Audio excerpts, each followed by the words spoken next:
Rajkot racecourse મેદાન ખાતે આગામી 5, 6, 7 જૂનના રોજ સનાતન સેતુ હનુમંત કથાનું ભવ્ય અને દિવ્ય આયોજન કરવામાં આવેલ છે. આજે આપ સૌ અહીં જે આયોજનનો આખરી તબક્કો ચાલી રહ્યો છે, 12 જેટલી કળશ યાત્રાઓ સનાતન સેતુ હનુમંત કથાના આગમનને પગલે રાખવામાં આવેલી છે. બાગેશ્વર ધામ કી, હનુમાનજી મહારાજ કી. આપ સૌ મીડિયા મિત્રોનું સ્વાગત છે. સૌરાષ્ટ્ર સનાતન સમિતિ દ્વારા આયોજિત રાજકોટ રેસકોર્સ મેદાન ખાતે આગામી 5, 6, 7 જૂનના રોજ સનાતન સેતુ હનુમંત કથાનું ભવ્ય અને દિવ્ય આયોજન કરવામાં આવેલ છે. આજે આપ સૌ અહીં જે આયોજનનો આખરી તબક્કો ચાલી રહ્યો છે, સમિતિ દ્વારા એનું નિરીક્ષણ પણ કરી શકો છો, જોઈ પણ શકો છો. તો આજે આપ સૌ મળ્યા છીએ. મીડિયા મિત્રોએ જ્યારથી કાર્યાલય ઉદ્ઘાટન થયું, કાર્યક્રમ નક્કી થયો, ત્યારથી ખૂબ જ સપોર્ટ આપેલો છે. અને આજે આખરી તબક્કાનું આપણે જે આયોજન કરવામાં આવી રહ્યું છે, છેલ્લી ઘડીનું તૈયારીઓ થઈ રહી છે આયોજકો દ્વારા, એનું નિરીક્ષણ કરી લોકોના ધ્યાન ઉપર મૂકો એ માટે આપ સૌ સાથે મુલાકાત ગોઠવવામાં આવેલી છે. 100 ફૂટ બાય 45 ફૂટનું ભવ્ય સ્ટેજ બનાવવામાં આવેલું છે. 24 ખંડોમાં વિભાજિત અલગ અલગ બેઠક વ્યવસ્થા આવનારા ભક્તોને ધ્યાનમાં રાખી કોઈને કઈ અગવડતા ન પડે એને અનુલક્ષીને બેઠક વ્યવસ્થા કરવામાં આવેલી છે. પ્રાઇવેટ સિક્યુરિટી એજન્સીને કામ આપેલું છે સુરક્ષાની દ્રષ્ટિએ.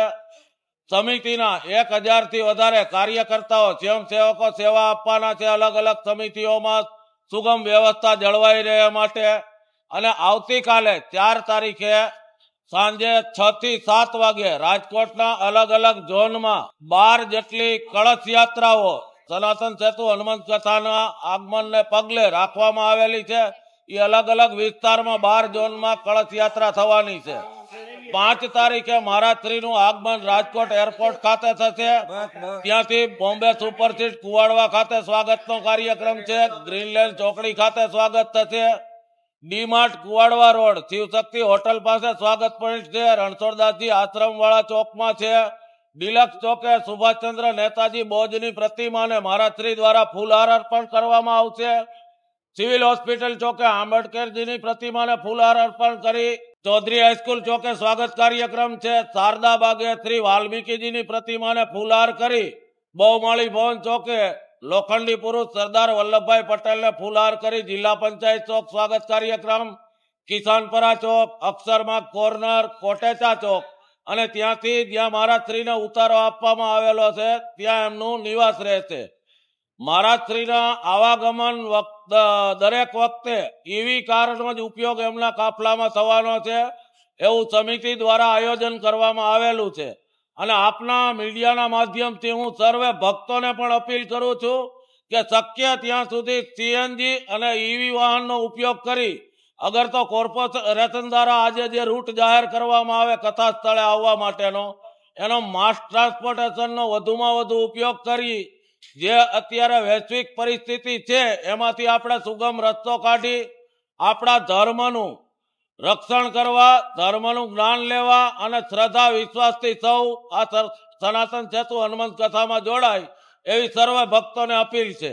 વ્યવસ્થાની દ્રષ્ટિએ ગેટ નંબર 1 ફનવર્લ્ડની બાજુમાં, એમની આગળ ગેટ નંબર 2 એ જાહેર જનતા માટે આવવા માટે છે. ત્યાર પછી કમિશનર બંગલાની સામેનો ગેટ નંબર 3 માત્ર યજમાન પરિવાર, પૂજ્ય સાધુ સંતો અને આમંત્રિત મહેમાનોના આવાગમન માટે છે. ગેટ નંબર 4 મહિલા પોલીસ ચોકી પાછળ છે, તે પ્રોટોકોલ ગેટ છે જે મહારાજશ્રીનો કાફલો આવાગમન કરશે. ગેટ નંબર 5 એરપોર્ટ રોડ ફાટક સામેનો, ગેટ નંબર 6 બાલભવનનો, ત્યાંથી જાહેર જનતા ભક્તો પ્રવેશ કરી શકે છે. આવી વ્યવસ્થા ગોઠવવામાં આવી છે કે આવનાર કોઈ પણ ભક્તોને તકલીફ ન પડે. આવનાર ભક્તોના પાર્કિંગ માટે ચૌધરી હાઈસ્કૂલનું કમ્પાઉન્ડ રાખવામાં આવેલ છે. આ બાજુથી આવતા ભક્તો માટે એરપોર્ટ રોડ રિલાયન્સનું ગ્રાઉન્ડ છે એ આપવામાં આવેલ છે. યજમાન પરિવાર અને આમંત્રિત મહેમાનો માટે ગ્રાઉન્ડની અંદર જ પાર્કિંગની વ્યવસ્થા કરવામાં આવેલી છે. એટલે દરેક ભક્તો આની નોંધ લે અને સુચારુ આયોજન માટે જ્યાંથી જે વ્યવસ્થા રાખવામાં આવેલી છે ત્યાંથી જ પ્રવેશ લે એવી અપીલ છે. જી ચોક્કસ, વાતાવરણ ડોળાય એવી કોઈ પરિસ્થિતિ અમને લાગતી નથી. પોતે પોતાનો મત રજૂ કરવાનો ભારતીય બંધારણે સૌને અધિકાર આપ્યો છે અને ક્યાંય વાતાવરણ ડોળાય એવી પરિસ્થિતિ નથી. આપ સૌ જાણીએ છીએ સનાતન ધર્મ સતયુગ, દ્વાપર, ત્રેતા અને કળયુગ સનાતનની ઉપર પ્રહાર કરવા વાળા સનાતનીઓ જ છે. આ વર્ષોથી આદિકાળથી પરંપરા ચાલી આવે છે. સૌ પોતપોતાનો મત રજૂ કરે છે. જેમણે ચેલેન્જ આપી એને મીડિયાના માધ્યમથી બાબાશ્રીની આજ્ઞાથી આયોજન સમિતિએ કીધું છે કે આપ પધારો, કથા શ્રવણ કરો અને દિવ્ય દરબારનો લાભ લ્યો.